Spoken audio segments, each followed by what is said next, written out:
Selamat malam. Kali ini kami dari Otsuka Jepang ingin berbagi cerita tentang kesuksesan produk yang sangat populer di Jepang dan di Indonesia. Banyak hal yang menarik yang bisa kita saksikan. Suatu hari di pabrik Otsuka Pharmaceutical di Tokushima, Jepang. Bagaimana? Lancar? Iya, Pak. Akihiko Otsuka, cucu dari pendiri Otsuka Group, menjabat kepala pabrik Tokushima pada saat itu.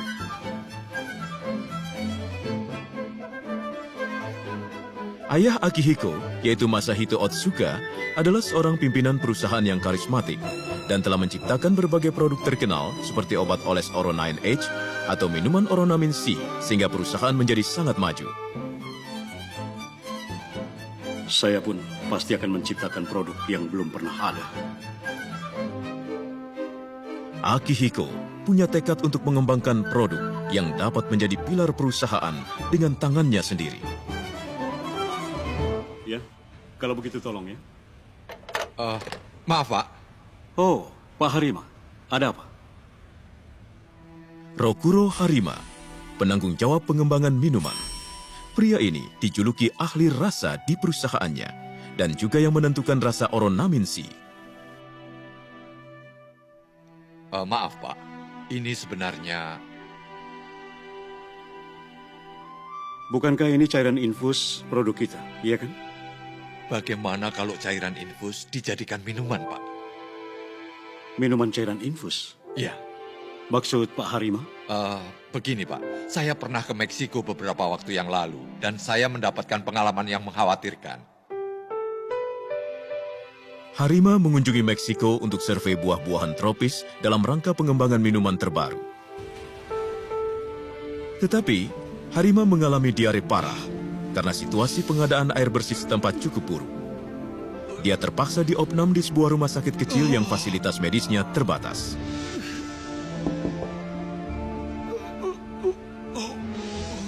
Oh, dokter. Supaya penyakit Bapak lekas sembuh, silakan minum obat dengan air soda ini ya, Pak. Air soda? Kenapa bukan air putih? Saat ini air putih di Meksiko kurang baik. Oh, iya. Ya, baiklah.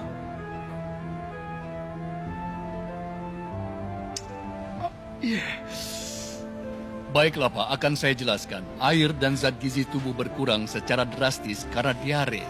Kalau tidak menambah kadar air tubuh, akan terjadi dehidrasi atau kekurangan cairan. Meskipun hal ini sudah kita lakukan, nantinya kita juga harus menambah gizi. Oh, ya. Kalau saja ada fasilitas infus di rumah sakit ini, masalahnya sudah selesai. Pak Harima yang berpikiran seperti itu, tiba-tiba teringat kembali sebuah peristiwa. Saya pernah melihat seorang dokter minum cairan infus untuk menggantikan cairan tubuh yang hilang setelah selesai operasi yang berjam-jam. Betul.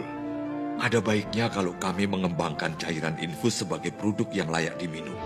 Cairan infus merupakan bidang yang perusahaan kami kuasai juga.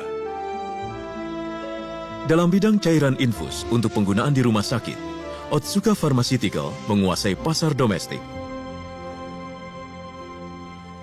Saya punya ide untuk mengembangkan cairan infus agar dapat diminum. Cairan infus untuk diminum?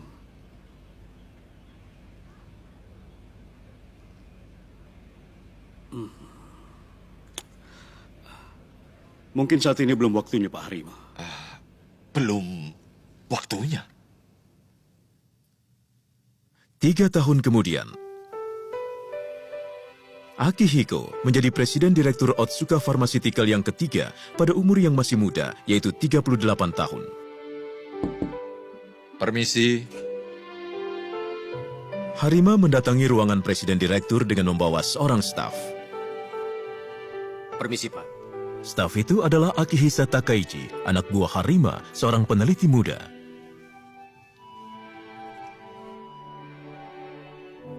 Saya panggil Anda berdua karena ada permintaan. Iya, Pak. Iya, Pak. Pak Harima, Anda pernah berkeinginan untuk mengembangkan minuman cairan infus, bukan? Benar, Pak. Saya kira sekaranglah saatnya. Oh ya? Saya dengar belakangan ini banyak orang senang berjogging. Itu buktinya kepedulian akan kesehatan makin meningkat. Pada saat itu, olahraga jogging sedang menjadi tren di masyarakat. Dan peralatan seperti alat olahraga lari sangat laris.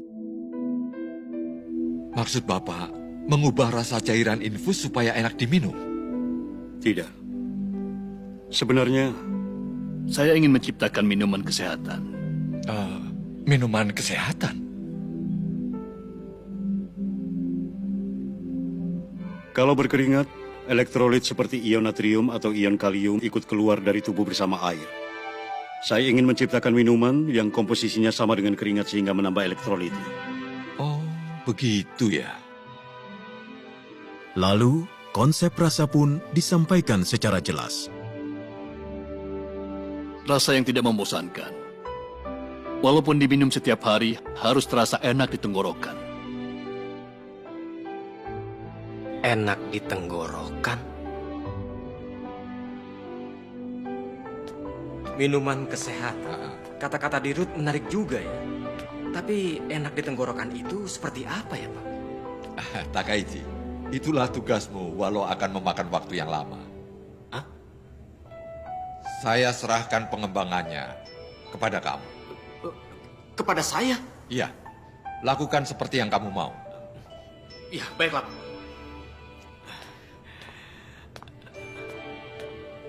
Harima menyerahkan pengembangan minuman kesehatan kepada Takaichi agar dapat membina peneliti muda tersebut yang akan memikul masa depan perusahaan.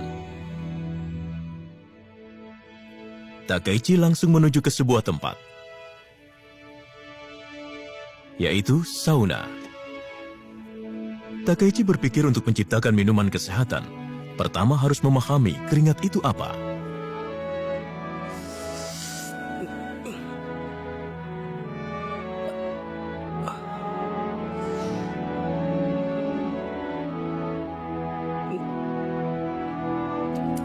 Asik banget.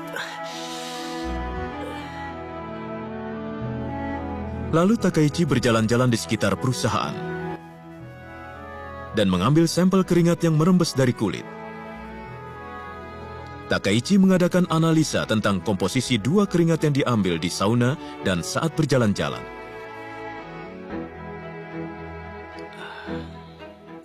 Benar dugaan saya.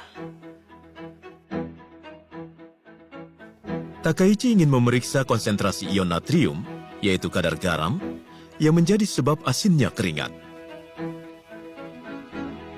Nilai konsentrasi sampel keringat di sauna jauh lebih tinggi. Keringat itu bukan hanya satu jenis.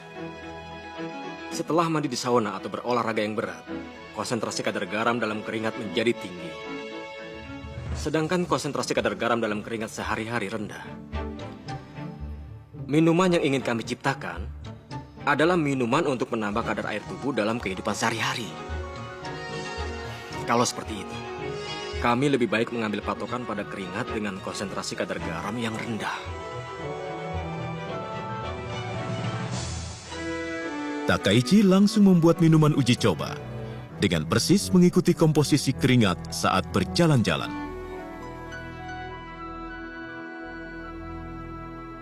Pak Harima, Oh, Takaichi. ini minuman yang dibuat dengan komposisi keringat. Mohon dirasakan. Iya, iya. Oh, sudah jadi. Silakan, Pak. Ya, baiklah.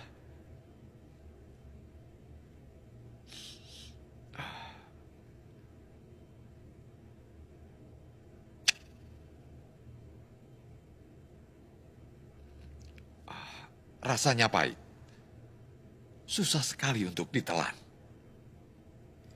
Tapi, walaupun rasanya pahit, kalau memang baik untuk kesehatan, bukankah orang-orang mau meminumnya? Dalam komposisi keringat, selain zat ion natrium yang menimbulkan rasa asin, terkandung juga zat kalium atau magnesium yang menimbulkan rasa pahit. Rasa pahit seperti ini tidak bermasalah kalau diminum sebagai obat. Tetapi, apa yang ingin kami ciptakan ini adalah minuman ringan. Jadi, Jangan lupakan itu. Harima, seorang ahli rasa yang dapat langsung menilai akan diterima atau tidaknya oleh konsumen, walaupun hanya secicipan. Meyakinkan beliau bukanlah hal yang gampang.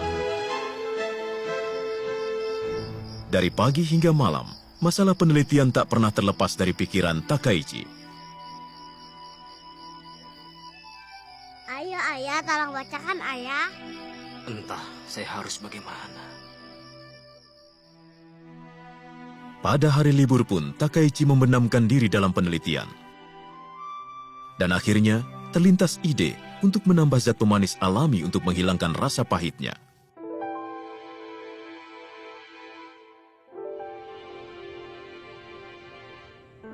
Bagaimana, Pak? Pahitnya memang berkurang. Hanya keseimbangan rasanya tidak tepat. Karena rasanya masih terlalu manis. Tapi untuk menghilangkan rasa pahitnya, Dengarkan saya. Apa yang ingin kami ciptakan bukan minuman jus, tetapi minuman kesehatan. Maka kadar gulanya semestinya ditekan serendah mungkin. Dan ingat, konsentrasi kadar gula harus di bawah 10%. Kamu paham kan? baik, Pak. Saat itu, minuman ringan pada umumnya mengandung kadar gula lebih dari 12%. Dan minuman yang laris adalah minuman yang manis. Akan tetapi, Harima menyuruh mengembangkan minuman yang tidak terlalu manis. Minuman yang tidak terlalu manis tanpa rasa pahit. Percobaan Takaichi dalam menciptakannya mengalami maju mundur. Hampir 3 tahun berlalu sejak pengembangan minuman dimulai. Mohon dicoba. Presiden Direktur Akihiko Otsuka pun telah melakukan uji coba beberapa kali. Masih tetap ada rasa pahit. Iya, benar, Pak. Minuman uji coba yang dibuat oleh Takaichi sudah mencapai lebih dari 1000 jenis. Permisi. Saat itu, seorang karyawan masuk ke ruangan. Dia ingin Presiden Direktur Akihiko menguji minuman serbuk instan yang sedang dikembangkannya.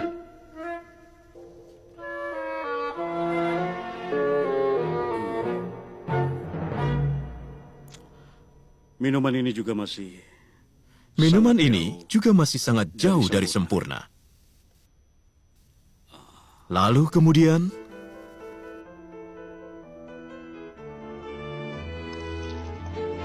Maaf, Pak. Mau diapakan? Dua-duanya belum sempurna. Bagaimana kalau dicampur?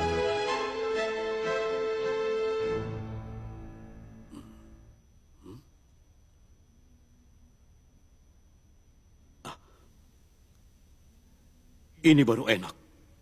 Hah? Kalian boleh coba juga.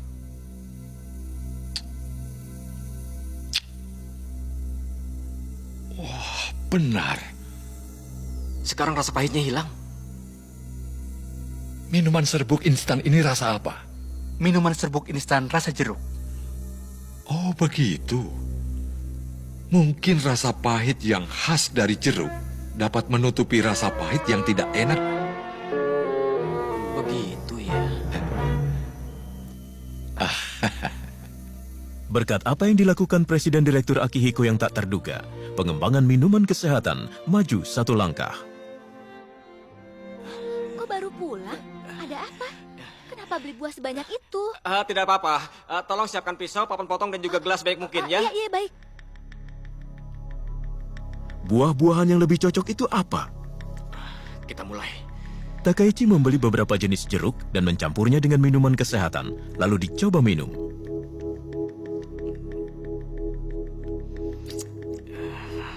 Ini bukan.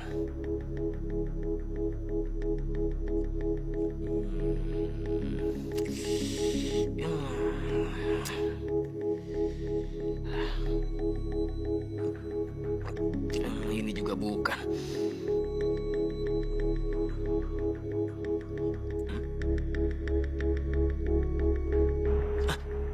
Ini dia.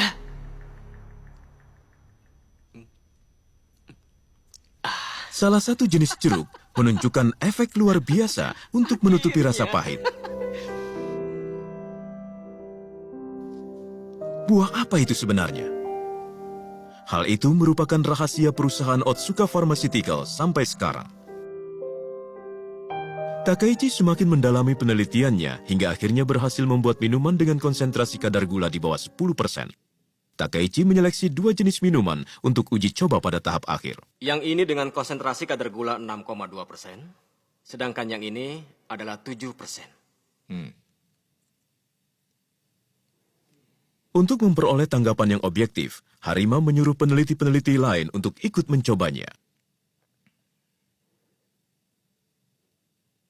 Terus terang, saya merasa lebih enak yang konsentrasi kadar gula 7%. Betul. Yang lebih encer terasa kurang sesuatu, Pak. Para peneliti menyukai yang manis secara mutlak. Namun Harima, ahli rasa, punya suatu ide.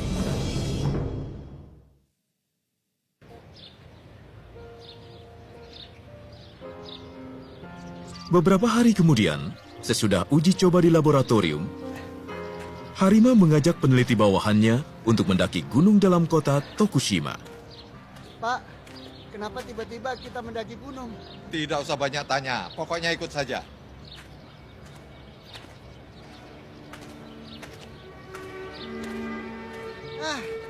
Akhirnya sampai juga. Setibanya di puncak gunung, Harima mengatakan, Mari, sekarang kita minum dulu. Minum apa, Pak? Harima menyuruh para peneliti untuk mencoba 2 jenis minuman A dan B. Sebenarnya minuman ini sama dengan minuman yang dicoba di laboratorium beberapa waktu yang lalu. Yang A sedikit kemanisan. Saya merasa B lebih enak. Saya juga merasa seperti itu, Pak. Yang A manis dengan konsentrasi kadar gula 7% dan B kurang manis dengan konsentrasi kadar gula 6,2. Padahal waktu dulu yang manis dengan 7% terasa lebih enak. Kenapa ya, Pak? Saat berkeringat, yang kadar gulanya lebih sedikit terasa segar dan lebih enak. Dan ini kan minuman kesehatan. Nah, makanya harus terasa enak diminum waktu beraktivitas.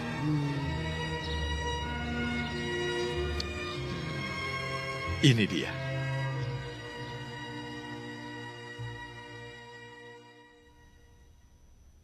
Rasanya bagaimana, Pak? Ini yang kuinginkan. Baik, dengan rasa ini saja.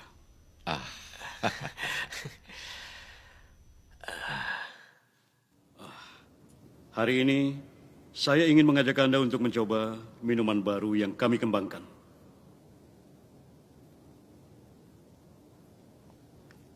Pada hari itu, kebanyakan direktur pertama kali mencoba minuman kesehatan yang dikembangkan bertiga oleh Presiden Direktur Akihiko, Harima, dan Takaichi. Bapak Direktur, terus terang saya merasa rasanya kurang enak.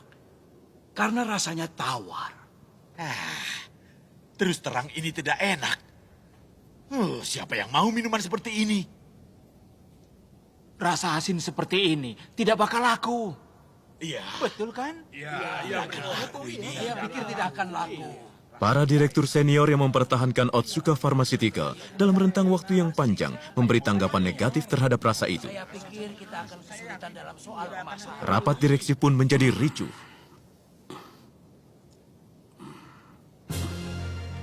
Lalu kemudian, Saya mengerti tanggapan Anda. Tetapi, Anda saat ini meminumnya di ruangan rapat.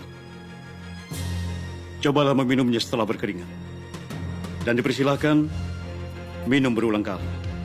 Dengan demikian, Anda baru akan mengerti hebatnya produk ini. Saya putuskan, perusahaan kita akan menjual minuman ini. yakin pada kepekaan rasa dirinya dan Harima, akhirnya penjualan minuman diputuskan.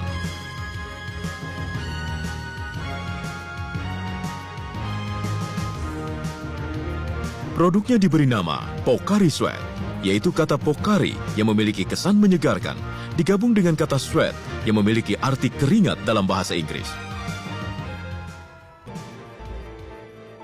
Pada bulan April tahun 1980, penjualan Pocari Sweat dimulai.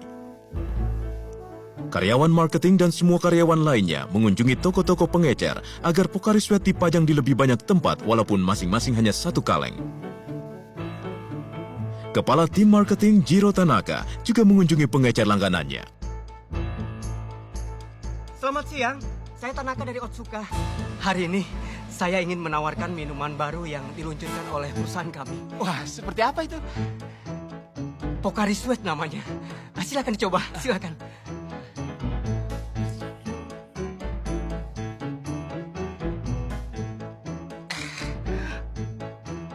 Ini tidak enak. Kalau begini, tidak bakal laku. Tolong jangan berkata begitu. Tolong dipajang 2 atau 3 kaleng saja. Tidak apa-apalah untuk percobaan. Tidak, Tolong. saya yakin ini tidak laku. Rasanya tanggung, asin tidak, manis juga tidak. Saya bingung bagaimana cara menawarkan kepada konsumen. Oh, begitu ya. Begitu juga di toko pengecer lain. Kalau rasanya seperti ini, tidak akan laku. Nggak manis. Maaf ya. Untuk mencoba menawarkan kepada konsumen secara langsung, dibukalah kios di berbagai event dan menjualnya dengan harga Rp10.000. Tetapi, Aduh, minuman apa ini? Nah, rasanya aneh, nggak jelas. Masa minuman kayak gini suruh bayar? Maafkan kami.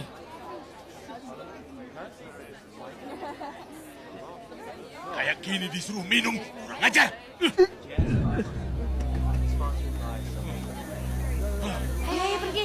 reaksi konsumen sangat buruk, sebagaimana yang sudah dicemaskan oleh direksi. Maaf, Pak. Sepertinya memang ada masalah dengan rasanya, Pak. Benar, Pak. Penjualan Pocari Sweat disambut sangat buruk oleh konsumen.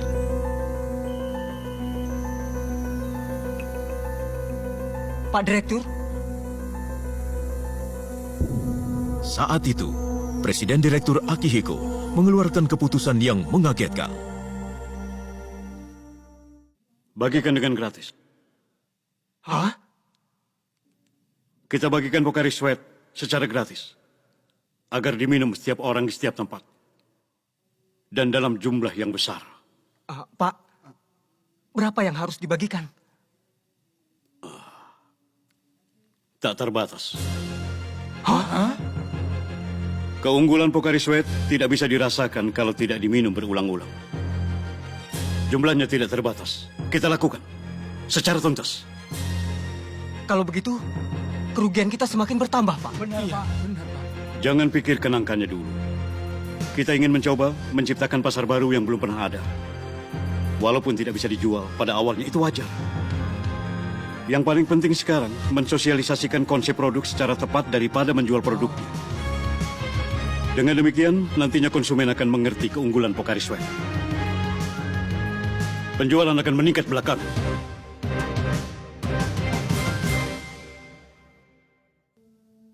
Pocari Sweat terasa paling enak saat berkeringat. Yang paling cocok untuk membagikan ini. Para staf marketing saling mengajukan ide di mana tempat paling efektif untuk membagikan produknya. Oh iya, setuju. Benar. Dengan demikian dimulailah operasi pembagian gratis Pocari Sweat secara besar-besaran di seluruh Jepang. Tanaka, kepala tim marketing, menuju ke lapangan baseball. Hei! Hei! Mari sebentar! Ayo kumpul!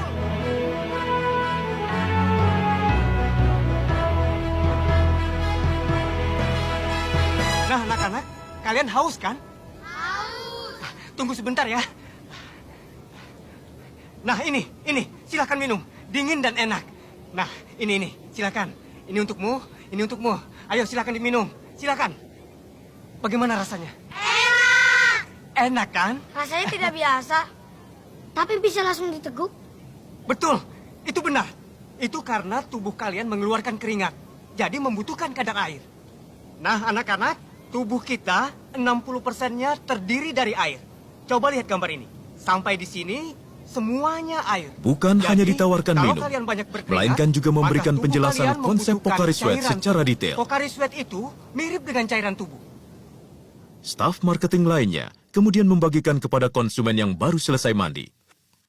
Bagaimana rasanya? Wah, rasanya tidak biasa. Tapi enak diminum. Begitu ya? Bu, maaf Bu. Iya, Apa Ibu haus? Karena kelihatannya berkeringat. apa? Silakan minum ini. Gratis nih. Tentu saja, silakan. Ada juga staf marketing yang memberikan langsung kepada orang yang sedang berkeringat. Bagaimana? Minuman apa ini? Rasanya aneh. Tetapi enak juga sih. Terima kasih. Berkat pelaksanaan operasi pembagian gratis yang ditargetkan di tempat-tempat di mana orang muda berkeringat, sedikit demi sedikit Pocari Sweat mulai populer. Makasih ya. Saya membagikan sampel pada anak-anak di lapangan baseball. Mereka semuanya minum dan bilang enak. Rupanya sudah mulai disadari. Pocari Sweat itu seperti apa? Bagus kalau begitu. Tapi Pak Direktur, Iya, ada apa? karena membagikan tanpa batas, jumlah dibagikan gratis mencapai lebih dari 30 juta kaleng. Oh ya? Pocari Sweat yang dibagikan secara gratis telah mencapai sebanyak 400 miliar rupiah. Kalau seperti ini terus, kerugian akan melonjak. Apakah lebih baik dihentikan saja pembagian minuman gratisnya? Tidak apa-apa. Lanjutkan saja. Sepanjang tahun ini. Yang penting adalah bukan keuntungan sekarang, tapi masa depan. Kalau sekarang menyebarkan benihnya, pasti akan berbuah banyak di kemudian hari. 1 tahun kemudian, pada tahun 1981, penjualan Pocari Sweat tetap sama saja seperti tahun sebelumnya. Wah, terasa panas ya. Tahun ini panas sekali ya. Musim hujan baru saja selesai, dan musim panas untuk tahun kedua hampir tiba. Halo, ini bagian marketing Otsuka. Hah? Stok Pocari Sweat habis? Ya, tolong cepat kirim Pocari Sweat-nya, Pak. Stoknya sudah habis. Mengherankan, Pocari Sweat tiba-tiba mulai laris secara drastis pada musim panas di tahun kedua penjualan. Dengan cara operasi membagikan produk gratis, konsep dan rasa telah dimengerti oleh konsumen, dan hasilnya berbuah pada musim panas tahun kedua. Pada musim panas tahun kedua, penjualan Pocari Sweat melonjak sekitar 3 kali lipat dari tahun sebelumnya dan mencapai 2,6 triliun. Pak, akhirnya kita berhasil. Berkat usaha keras kalian. Terima kasih. Keyakinan Presiden Direktur Akihiko akhirnya berbuah.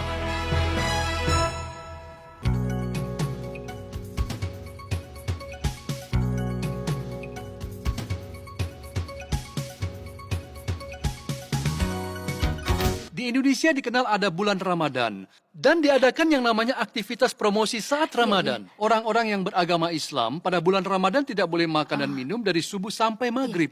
Namun, kalau matahari sudah terbenam, baru boleh makan dan minum. Oh, begitu. Nah, pada saat itulah Pocari Sweat dibagikan secara gratis. Di sini juga dibagikan secara gratis ya? Benar. Oh. Saking lapar dan haus rasanya jadi enak sekali. Nama Pocari Sweat tersebar cepat dari mulut ke mulut dan larisnya luar biasa. Melihat peluangnya sangat luar biasa. Betul ya? sekali. Iya, benar sekali. Ada satu lagi cara pemasaran yang efektif di Indonesia. Cukup banyak orang yang tertular demam berdarah, penyakit tropis, dan diopname di rumah sakit. Ya, benar sekali. Lalu pembagian gratis diadakan di rumah sakit. Seperti itulah. Memang pembagiannya pun secara strategis. Iya. Dan telah dipikirkan di mana sebaiknya dibagikan agar keunggulan produk manfaatnya paling bisa dirasakan. Pemirsa, itulah kisah sukses perjuangan Pocari Sweat. Sampai jumpa.